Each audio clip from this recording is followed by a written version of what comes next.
8 மாதத்துக்கு மேலே இருக்கிற குழந்தைங்களுக்கு கொடுக்கக்கூடிய சத்து மாவு தான் இன்றைக்கி பார்க்க போகிறோம். நான் எடுத்துருக்க 2 டம்ளர் தான் அளவு. இதில் அரை டம்ளருக்கு நான் வந்து சாப்பாட்டு அரிசி எடுத்திருக்கேன். அதை தவிர இருக்கிற மற்ற எல்லா பொருளுமே நான் வந்து 1/4 டம்ளர் தான் எடுத்திருக்கேன். ஃபஸ்ட்டு சாம்பிள் தான். இது நல்லா குழந்தைக்கு ஒத்துக்குச்சு அப்படின்னா இதுக்கு மேலே நம்ம நிறைய ஐட்டம்ஸ் சேர்த்துவோமே, சுண்டல் வகைகள், முளைக்கட்டினது, அந்த மாதிரி நிறையா இதுக்கு மேலே சேர்த்துக்கலாம். இது சாம்பிள் கொடுத்து பார்த்து பிள்ளைங்களுக்கு எந்த பிரச்சனையும் இல்லை, ஒத்துவது அப்படின்னு பார்த்துக்கிட்டு அடுத்தது எல்லாம் கொடுத்துக்கலாம். இப்போ என்னென்ன போட்டிருக்கேங்கிறத பார்த்துக்கலாம்.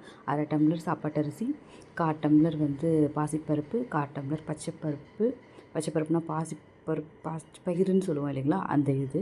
இன்னொன்று வந்து 1/4 டம்ளர் உளுத்தம்பருப்பு, 1/4 டம்ளர் சம்பா கோதுமை ரவை, அப்புறம் 1/4 டம்ளர் வந்து பொட்டுக்கடலை, இன்னும் வந்து முந்திரி, பிஸ்தா, பாதாம் இதெல்லாம் போட்டு தனித்தனியாக வறுத்து எடுத்துக்கணும். மெயினாக வந்து தனித்தனியாக தான் வறுத்துக்கணும். ஒன்றா போட்டு அரைச்சா எல்லாமே ஒன்று ஒவ்வொரு சைஸில் இருக்கிறனால ஒரு சிலது ரொம்ப வெந்து போயிடும், ஒரு சிலது ரொம்ப தீஞ்சு போயிடும். இதெல்லாம் அரைச்சது போக குழந்தைங்களுக்கு கொடுக்க ஆரம்பிச்சிட்டு இவ்வளோ தான் இருக்குது. ரொம்ப சூப்பராக இருக்குது.